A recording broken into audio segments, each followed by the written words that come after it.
之乱，辅佐少年天子。周朝传了好多代，到了周幽王。周幽王为博妖姬褒姒一笑，发生了著名的烽火戏诸侯。这还不够，周幽王还废了皇后和太子，要立褒姒的儿子为太子。老丈人直接就火了，于是联合犬戎直接攻破镐京，也就是西安，杀了周幽王。都城西安也被犬戎一把火给烧为灰烬。然后周平王继位，宫殿被烧也不修了，直接就迁都了。在各位诸侯的帮助下，把首都从西安搬到了洛阳，这就是著名的平王东迁。周天子要钱没钱，要权没权，地位从此一落千丈。平王东迁以前叫做西周，平王东迁以后叫做东周。而东周又分为2个时期，前半段叫春秋，后半段叫战国。春秋时期出了5个霸主：齐桓公、晋文公、宋襄公、秦穆公和楚庄王，史称春秋5霸。春秋末期发生了2件大事儿，也是春秋和战国的分界点：三家分晋和田氏代齐。战国时期的战国七雄秦、楚、齐、燕、赵、魏、韩，在经过一顿火拼之后，最终秦国突出重围，灭了6国。秦始皇嬴政一统天下，建立秦朝，迎来了中国历史上第一次民族融合的高峰。秦始皇死后，由于之前的统治很残暴，秦2世屁股还没坐热，就爆发了中国历史上第一次大规模的农民起义——陈胜吴广的大泽乡起义。虽然以失败告终，但是星星之火已成燎原之势。刘邦、项羽合作灭了秦国后，2大势力又开始了楚汉争霸。最终垓下一战，项羽4面楚歌，全军覆没。刘邦建立了汉朝，史称西汉。到了西汉第7位皇帝汉武帝刘彻，开创了汉武盛世，为西汉最鼎盛的时期。张骞出使西域也是这段时间的事儿。西汉存在了200多年后，被权臣王莽所篡，改国号为新，史称新莽。10几年后，老刘家的子孙刘秀杀回来，推翻了新朝，重建大汉王朝，为汉光武帝，史称东汉。东汉统治了将近200年后，太监的权力达到极致，其中12个太监被称为十常侍，爆发了十常侍之乱，祸乱朝政，进而导致军阀董卓带兵入京，爆发了董卓之乱。各路诸侯一看形势不对呀，带兵就撤了，跑回自己的地盘发展。各个军阀再经过发展，最终通过3大战役，逐渐形成3个国家：魏、蜀、吴。3国平衡发展了40年后，魏国灭了蜀国。可是没几年，魏国权臣司马懿的孙子司马炎就篡位了，把国号魏改成了晋，史称西晋。紧接着，西晋就灭了吴国，统一全国。西晋的第2位皇帝就是历史上著名的白痴皇帝司马衷，他有个巨丑的老婆叫贾南风，就是这个贾南风成为了西晋8王之乱的导火索。这时候，北方游牧民族趁乱崛起，并开始入侵西晋，也就是五胡乱华。五胡中最大的是匈奴，首领刘渊建立汉赵后，他的儿子刘聪几年之内就灭了西晋。西晋皇族司马睿跑到了南京重建晋朝，史称东晋。这就是历史上的衣冠南渡。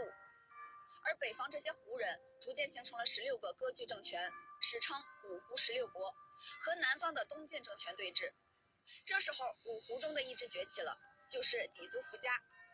苻坚建立了前秦政权，一统北方，自称大秦天王。然后苻坚就不老实了，就开始琢磨东晋了，率30万大军南下，在淝水之战中被东晋谢贤、谢安、谢石等人率8万人直接摁倒在了淝水。北方各势力又脱离了前秦的统治，各自独立，再次混乱。其中又有一股势力崛起了，就是鲜卑族的拓跋家族，建国魏，史称北魏。几十年后，北魏统一了北方，而东晋政权也被东晋权臣刘裕所篡，建国为宋，史称南朝宋。东晋灭亡，南北朝开始。南朝依次为宋齐梁陈4个朝代，共计169年。注意，这是顺序出现的4个朝代。而北朝北魏分裂为西魏和东魏，各自拥立自己的皇帝，互相各种不服。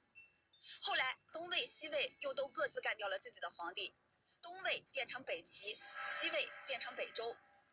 20多年后，北周皇帝周武帝宇文邕率领亲家杨坚灭了北齐，统一北方。北周武帝死后几年之内，杨坚就废了自己的外孙，篡位称帝，建国为隋。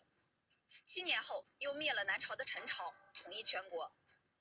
隋朝第2位皇帝隋炀帝杨广是个演员，通过在父亲杨坚、母亲独孤伽罗面前的表演，让太子杨勇被废，并顺利成为了太子，并继承了王位。在位14年，建造了东都洛阳、隋朝大运河、3下扬州、3征高句丽，严重削弱了国力，民不聊生，爆发了农民起义。最终，隋朝被隋炀帝杨广的表哥李渊建立的唐朝所灭。李渊的这几个儿子为了皇位又干起来了。最终，李世民在玄武门之变中射死了太子李建成，又让老爹李渊禅让皇位于他，成为唐太宗，并开启了著名的贞观之治。这时候，李世民身边出来一位姑娘，叫武曌，也就是后来的武则天。反正李世民是没看上她，武曌12年的地位一直没有提升。武曌一看，实在是不能在李世民身上下手了，再不努力就老了，就在李世民的儿子李治身上打起了主意，成功成为李治的皇后。最终，武曌废了儿子李显，自己称帝，改唐为周，谥号则天皇后。15年后，武则天的儿子李显在弟弟李旦和妹妹太平公主的共同主持下，发动了神龙政变，推翻了老娘武则天，李显第2次登基。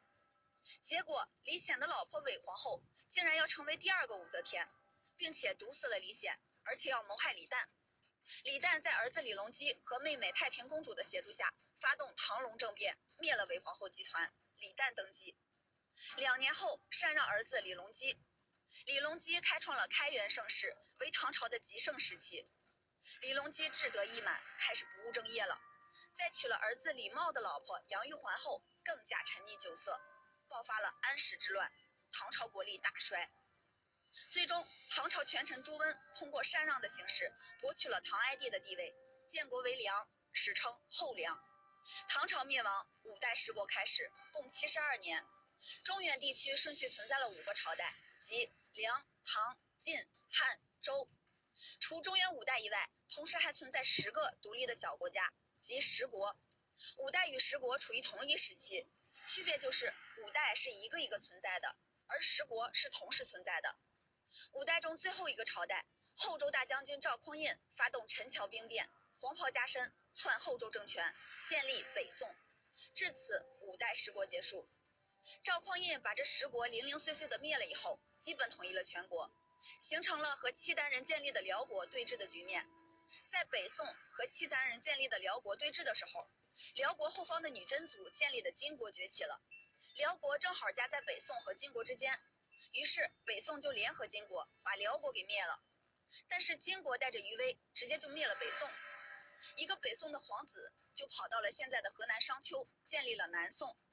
南宋在岳飞带领的岳家军的铁骑下抵抗金国，但是岳飞最终被宋高宗赵构和秦桧以莫须有的罪名所杀。这个时候，北方蒙古大草原又崛起了一股势力，就是后来的元朝的建立者蒙古国。蒙古国直接联合南宋灭了金国。1271年，忽必烈在现在的北京建立元朝，攻打南宋。2年后，南宋丞相陆秀夫背着年仅8岁的小皇帝跳海自尽，贵族800人和10万军民跳海殉国，南宋灭亡。元朝统治者变本加厉地向汉人收取各种名目繁多的赋税，民族压迫严重，人民揭竿而起。元朝统治了98年后，被一个叫朱重八的和尚，也就是朱元璋，在大将徐达、常遇春的协助下灭了元朝，明朝建立。明太祖朱元璋通过胡兰之狱为皇太孙朱允文铺平了道路，没想到朱允文被自己的叔叔朱棣在黑袍妖僧姚广孝的撺掇下给灭了。朱棣把都城由南京迁到了自己的根据地北京。明朝经历了明末农民起义爆发，关外爱新觉罗努尔哈赤建立的后金政权趁势崛起，国家处于内忧外患的境地。1644年，李自成起义军攻克北京，建国大顺，崇祯自缢于眉山。当天下很多人认为李自成的大顺政权将是下一个朝代之时，结果山海关一战以后，李自成败于吴三桂与清军联手，大顺政权也随着他的死亡而灭亡。大顺没有彻底的消灭南明朝廷，统一中国，所以只能是明朝与清朝之间的过渡政权。清朝入关后，摄政王多尔衮颁布剃发令，并对拒不执行的汉人进行了大屠杀。因剃发令而被满清杀死的汉人不下几十万。康熙、雍正、乾隆盛世是中国古代封建王朝的最后一个盛世。清朝中后期，清朝以天朝上邦自居，闭关锁国，导致外国贸易逆差，发生了第一次和第二次鸦片战争。清朝彻底沦为半殖民地半封建社会。1894年中日甲午战争，清朝惨败，其中日军对旅顺进行了惨绝人寰的大屠杀，这也让其他各国对清朝这块大蛋糕虎视眈眈。1900年，八国联军入侵，慈禧、光绪跑路，李鸿章代表清朝签订了赔款数目最大、主权丧失最严重的不平等条约——辛丑条约。1911年到1912年，爆发了成功推翻清朝统治的连场革命运动——辛亥革命。1912年，孙文以绝对优势当选为中华民国第一任临时大总统，也正式宣告中华民国的成立。孙中山以清朝内阁大臣袁世凯支持共和体制为要求，辞去了临时大总统，让位给袁世凯。袁世凯迫使宣统帝溥仪退位，清朝灭亡。袁世凯成为总统后，妄图称帝，并于1915年登基，自称皇帝，引发了护国运动。南方各省纷纷宣布独立，并出兵讨伐袁世凯。袁世凯迫于内外压力，不得不在做了83天皇帝后取消了帝制，随后病死于尿毒症。袁世凯死后，手下北洋军阀三大派系失去了控制，开始混战。1931年918事变到1945年二战后，日本宣布无条件投降，中国人民14年的抗日战争以胜利告终。1948年到1949年，辽沈战役、淮海战役、平津战役三大战役后，蒋介石飞往台北。1949年10月1日，中华人民共和国成立，北平改名北京。